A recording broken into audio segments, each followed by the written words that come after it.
Hi, this is Steve Cummings with my old lady that's a flemmer. I'm kidding. We were just talking about before we came on. I promise I'm not a smoker, or I never You're not. was. But you do a lot of, if you're listening to us, you're like going, she coughs a lot. And there goes our printer. Our printer's going. Somebody's printing some, hey, you know what? This is a podcast. So welcome to the Parent Pivot Podcast. We're just a little distracted. Oh my gosh, our last podcast, we were very distracted. Well, I was because we had carpenter bees, okay? But I got them. I got 3 of them. Okay. Excuse the sound Excuse of our us. printer. We do operate this in real time, Oh my gosh, this is 2 in a row that we've It's like, hopefully people are identifying with this and they're like, Yes. these people are we are certainly not perfect or polished in any form. No, we just turn the mics on and go, here we go, and have a little bit of, not arguments, but like, okay, well, I know what we're talking about. Who's going to start it? So anyway, welcome to the Parent Pivot Podcast. I'm Steve Cummings. And I'm Julia Cummings. Forgive us for that very, really casual open, but things around us caught us off guard. I had already hit the record button, and here we are. Anyway, we're here to help parents of adult children pivot, like Ross says at the very beginning. If you're a fan, raise your hand. From being a parent to a partner. And that entails a lot of different things. And so we like to bring up subjects that we're not necessarily involved in directly, but we do hear a lot of your clients or folks that I interact with, my friends, my clients, things like that. And one of them that comes up is, my adult child is in a bad marriage. Yes. What do I do? Because there's a lot of confusion about should we step in? Should we say anything? Should we blah, blah, blah, blah, blah? And I think the hardest part is how do you remain neutral? Right. Because you've got 2 people that are of the next generation. Mm-hmm. One you've raised, one is your DNA. So the obvious thing is they're always right. And it's the in-law child that's the bad person. Right. Who knows? But again, sorry for the... We're probably the only ones that can hear it. But here's the thing. It could be a physically abusive relationship, and then that's quite clear. And if it's a physically abusive relationship or a severely emotional abusive relationship, I would say yes, in those instances, perhaps you say something to your child. Something to keep in mind. Again, asking for permission, though? Yeah. Always a good idea. Yeah. Asking permission. Hey, can I talk to you about something I've noticed? Is this accurate? Because honestly, sometimes your children are hiding it from you and you may see it anyway. Because maybe there was before that was leading up, like maybe you didn't approve of that relationship. Now they're realizing it's not working out like they thought, and they're afraid, ashamed to say, you know what, you guys were right. So prideful. How do I, as an adult child, approach my parents when that could be it? And we can talk about that too. Yeah. But the overall thing that I'm thinking of really is you have a child that's in a marriage that you see as unhealthy, that you see has a problem. So we can look at it from that angle, that this is your viewpoint. We can look at it from the angle that everybody knows that their marriage is bad, including them. And then you can look at it from the angle of an abusive situation, which is a whole different ball of wax, actually. So if I am looking at my child's relationship and I think it's bad, you can rest assured. I know they have all done this. You've looked at somebody else's marriage. Maybe it was your own parents or your grandparents or friends. Your own mom, your own parents. And you're thinking, gosh, they have a really lousy marriage. The thing I always say about that is it may look lousy to you, but they're making it work however they make it work. Now, do you want it to look like that, your own marriage? Maybe not. Do you want your kids to be around that marriage? Maybe not. That doesn't mean that you know everything. You don't know everything that goes behind closed doors, and you don't have the right, I hate that word, but you don't have the right to speak into it. It's not It's their yours. business. It's their marriage that they are figuring out. So this is true even if it's your adult child, that their marriage may not look the way that you think it should look, but they're figuring it out. And it may take them 20 years to figure it out. You may see that things happen. I see nothing wrong with offering to send any of your kids on a marriage retreat weekend. That's a wonderful gift. Now, if you do that and say, you guys really need this, that's a different thing. Don't say that. It needs to be their decision, but you say, hey, we'll underwrite the cost if you guys would find it to be helpful. And we always Yeah. recommend Weekend to Remember with Family Life. They have great marriage retreats. And they start off in the opening session. We've gone to quite a few, but We like just went to a couple. a couple of them. They start off getting the audience to laugh. You know, Yeah. the differences between men and women, and that it settles things down. Like, okay, there's something, I'm here because there's something wrong with me, but it kind of takes it out of the space of there's something wrong with me. We got to work on our marriage, but it kind of gets back to communication. Really, marriage issues have to do with communication, and we're all reacting out of.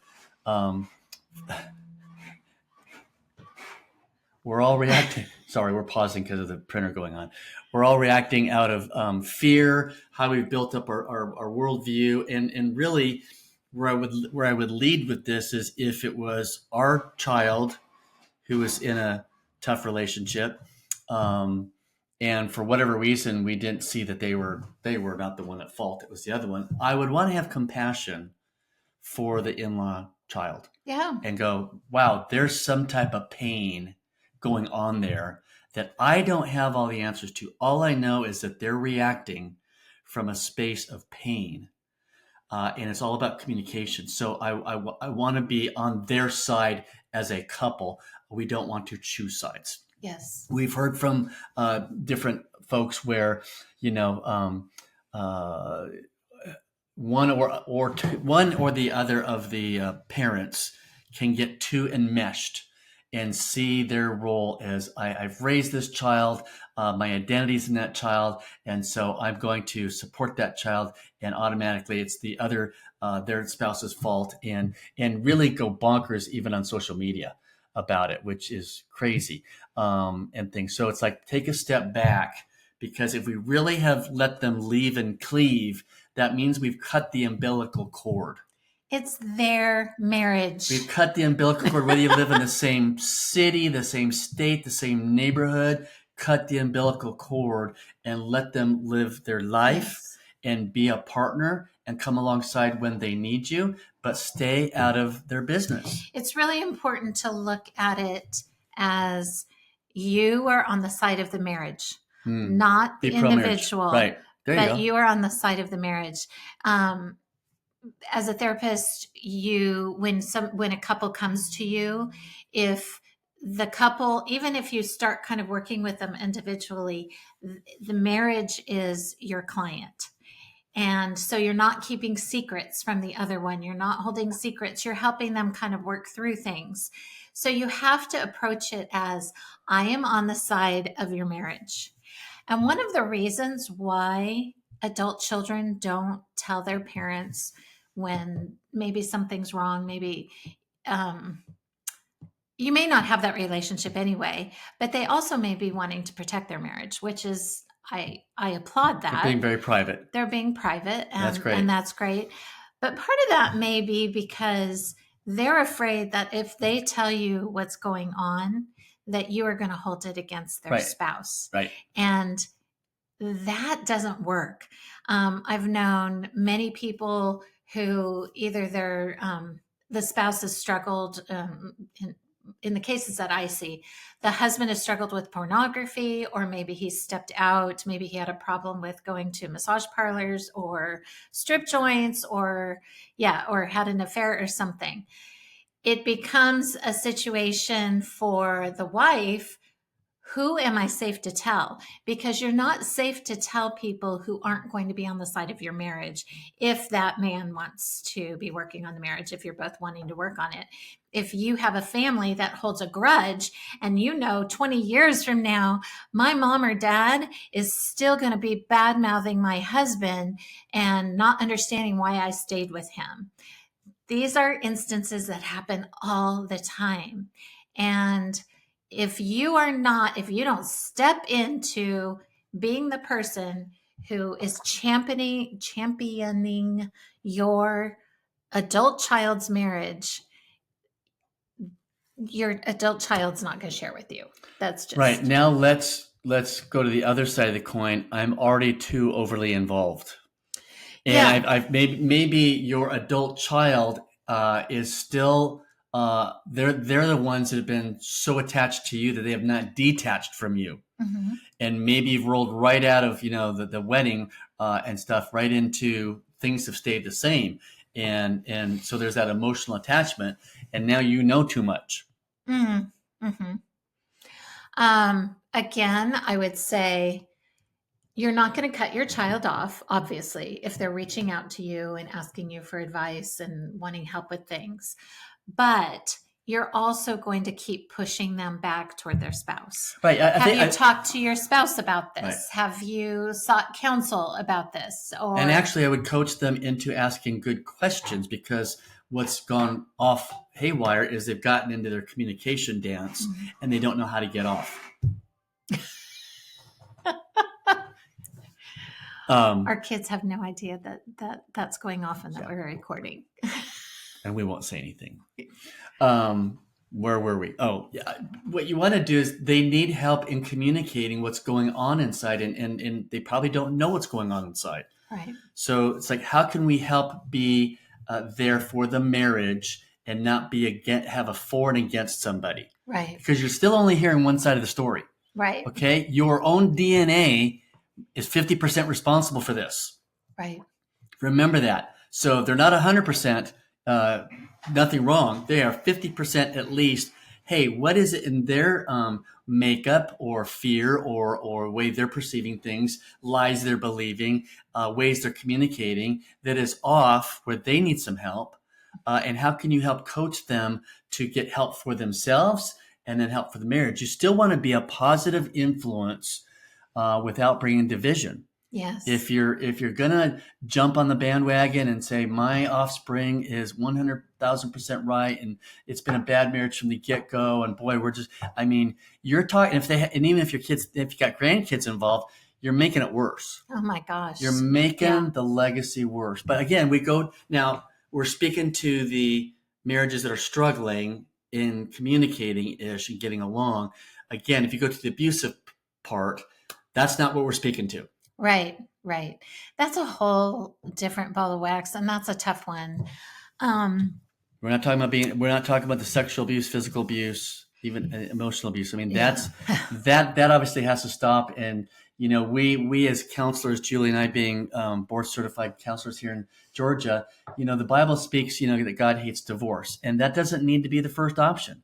What needs to be the first option is safety. Yeah. And for two people to get better and get the help they need, and to go down that road first, wouldn't you say? Yeah. Oh, absolutely. I'm always telling people, no matter what the situation is, if it is an abusive situation, let's separate, work on yourselves, and then let's see where we are in like 6 months. It could be the wake up call that abusive spouse needs to go, oh my gosh, and they get into deep therapy and figure out why they're doing what they're doing. And God does miracles. Mm-hmm. He's always working to restore and redeem. And so I think sometimes if we jump through that, try to take control of the situation and go, well, it has to mean this. Or, hey, Stephen, Joy, you don't understand. This has been going on for years.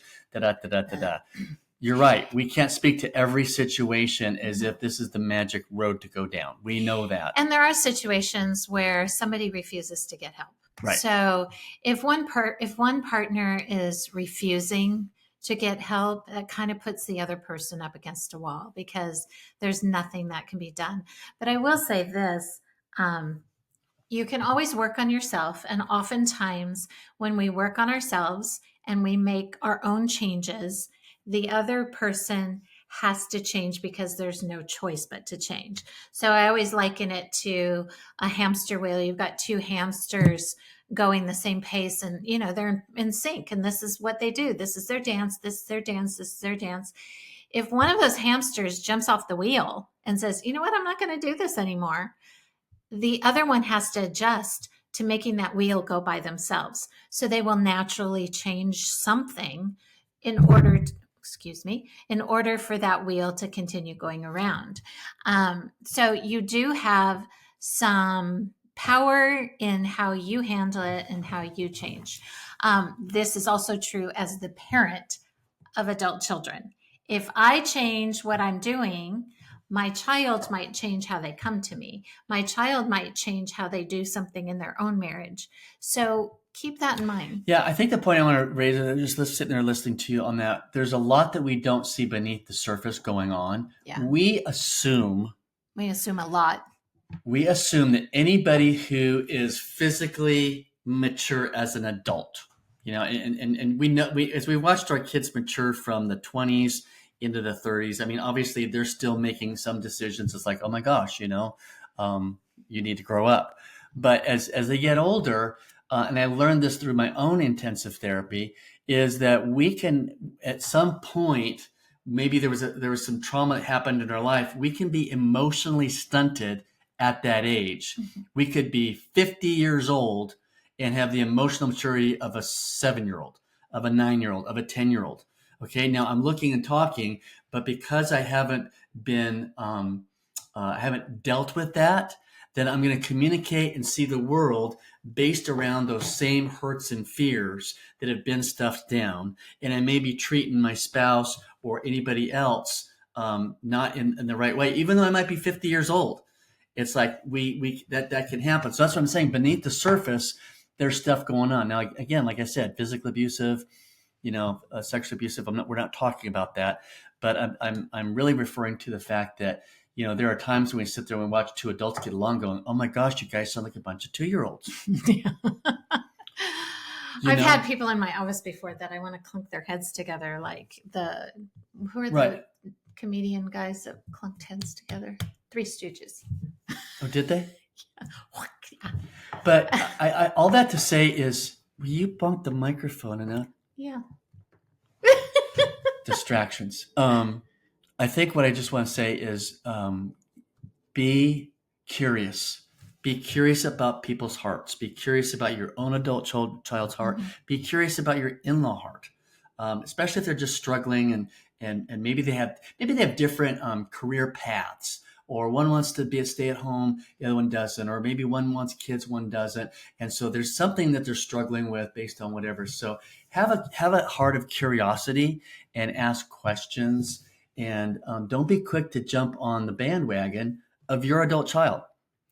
Yeah, I can't stress that enough. I've talked to people before who they have a child who was their spouse had an affair and went off and got married to this other person or whatever. And it's always amazing to me that when I hear a story that person who cheated on their spouse, that their parents took their side, that their parents made the other look poor. And, you've talked about this before, the fact that and I think you might have said it even in the last few minutes, that we often find our own identity in our children. So when they do something wrong, perhaps you are the type of person that lives in denial that they did anything wrong, because that would it's a reflection on you, right? That you somehow failed. If I have a child that leaves their spouse and gets divorced and had an affair, how does that reflect on me? Right. So therefore, the spouse must have to be bad. Right. In order for my child to have done that, they must have been really, really bad. How dare somebody attack my child, because that would mean that I'm not a good father, I'm not a good mother, so therefore it has to be the other person. And then you want the support, so you're going to go and manipulate what's happened and try to get people on your side. And that's when I'm going, whoa, time out. What are we doing here? Yeah. this you've gone off the rails, and you might you might need some counseling. Trying to say you've got some mental health issues going on there yourself. But if you you're probably not going to agree with us as we say this right now, because you're like, oh, that's not me. I have to do it for this reason. But I mean, take a cold, hard look at yourself and you might ask your spouse, hey, am I coming across that way? Am I way too strong? Have I surrendered my children to the Father, to the Lord? They're His. No matter what goes on, I'm now a partner. I'm not a parent anymore. My identity doesn't come from what they do or who they are. I'll go back to the story again and again and again. I between working in some development jobs, I worked at Home Depot. I remember leaving one day. I went down the aisle where there was a bunch of those keypad door locks, where you punch in a code, it unlocks the door. And this lady was just sitting there, just staring at them like she was dumbfounded. And I walked up to her and I said, can I help you? And of course, I know nothing about those keypad door locks, but she just looked like she was in another world. And she just turned to me and she goes, I have to buy one of these to keep my drug addicted daughter out of my house. Mm.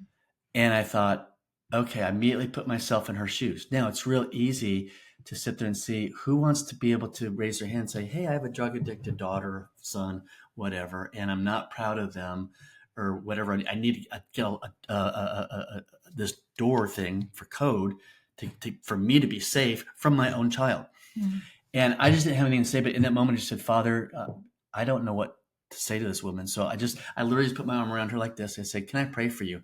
And she's like, absolutely. And so I just said, Father, I just prayed for her and her daughter. I said, let her know that her identity is not in how well her child behaves, the decisions they make, the person they marry, all these things. But she is a good mom. Mm. That is who she is. You love her for the mother that she was. She did everything she knew to love that child. And I went through and I just prayed it. After I said amen, she held on to me so tight she wouldn't let go because it really meant the world to her. So I would say this to you as well on the other side of our microphone or the other side of your YouTube screen. How our kids end up and the choices they make, whether it's the person they choose to marry, whether they're in struggles in their marriage, whether they're in jail or prison, or you haven't heard from them. They belong to the Father, and that is zero reflection on you. You are freed from that. Do not be under bondage because Satan's sitting there on your shoulder trying to whisper, you're not a good dad. You're not a good mom. You know what? Tell him where to go. I have some very choice words, but I won't use them here on the air and stuff. But I have some very choice words that we have the authority as beloved sons and daughters to tell Satan where to go and to get lost. Okay, we are called to live in freedom and peace as children of the King of Kings. Let's live like that. Let's have confidence in that. I can still reach out to my adult kids with permission. I am not going to choose sides. I am for the marriage. I want to help the marriage succeed in any way I can. If they decide on their own to do whatever, to split up and get divorced, then that's a different circumstance. Now, how do I love them in that season of life? Right. But I'm not here to champion separation unless it's under things of abuse, sexual, physical abuse, stuff like that. And I'm not here to champion divorce. They need to make that decision. They're the ones that will stand before God and need to feel that the Lord's led them through that. I mean, there is grace in that. I've been married twice. I got married at 21 for 3 months and stuff. And I don't ever tease Julie and say, well, I don't introduce her as my second wife, but I thought that was the road to happiness and things. And my parents just loved me at that moment when I went through that. I made sure when I started dating again that I told the girls I was dating, by the way, you need to know this about me. And some families didn't want anything to do with me because I had a black mark. Fortunately, this one didn't. Mm-hmm. And we've been together 37 years this April 23rd. Mm-hmm. Yeah, woohoo. Anyway, so we got a little bit off track, but we want to come alongside and encourage y'all to just take a hard look at releasing your kids, staying out of their marriage business, being pro-marriage for them. Don't choose sides. That's the worst thing that can happen. What else did we say? Well, I'd also like to say, get to know your in-law children as best you can. They might not be the type that want to get to know you, and that's fine. But there are, like Steve was saying before, be curious, ask them some questions in the right moments and things like that, and believe the best about them. That's always a thing. Believe the best about the person on the other side of you. If you decide you don't like this person and that sticks, you are never going to have the relationship with your adult child that you would like to have. They are now one when they get married, and our goal should be that we have relationship with them. It may not look the way you want it to, and that's okay too. But again, be on the side of their marriage, believe the best about your in-law child, don't hold a grudge, and just be positive about their marriage. Stay off the accelerator. Yeah. Yeah, just coast. Go. This is a hard topic It because is. I know that it's very emotionally charging. Yeah. And the problem is not the problem. One of the issues is we react out of our emotions. We hear something that's not fair. No one wants to hear about their child suffering, and so we want to jump into action. And what we're saying is don't. And it's hard. We're stepping in place and doing something where the Father wants to do His work. And if we keep interrupting what the Father wants to do, we're really not giving them the best opportunity for them to grow. Mm-hmm. We're always jumping in there, and that's what we need to stop doing. Maybe we did that as parents when we saw them fall off the swing, right? If we're still doing that, even when they get in a bad marriage, they're never going to learn. They're never going to be able to trust the Father for what needs to happen. And you want them learning that on their own without our influence. Yeah, and I was just going to say, it's really hard to watch your kids in a marriage that you didn't dream of. Right. That this wasn't your plan for them. We had expectations. This wasn't your dream for them. And you've gone into this marriage thinking this is not the best for them. Well, it's time to get over that. And it's time for you to encourage them. We say that in love when we say time to get over that. It's like It is a grieving process that they are not matching what's evolving is. It doesn't match my expectations because we all want our kids to succeed, but we live in a broken world, mm-hmm. and things happen and things get in the way. And how we react to that, nobody knows till you get there. So hold things loosely. Be a good steward of your adult children. Be a partner. All those things. Yeah, I feel like we've beat a dead horse. We have beat a dead horse, everybody. Did you hear that? And I know that we're going to get some email or text or something that says, but my child is being abused. Yeah, and remember, that's not what we're speaking to. No, and that's our heart goes out to that. It's a hard one. And you may need to take that to your pastor or get some counsel. I don't know that we will cover that on our podcast because unless we interview somebody that's expert in it. Yeah. Because every situation is so different and it looks different.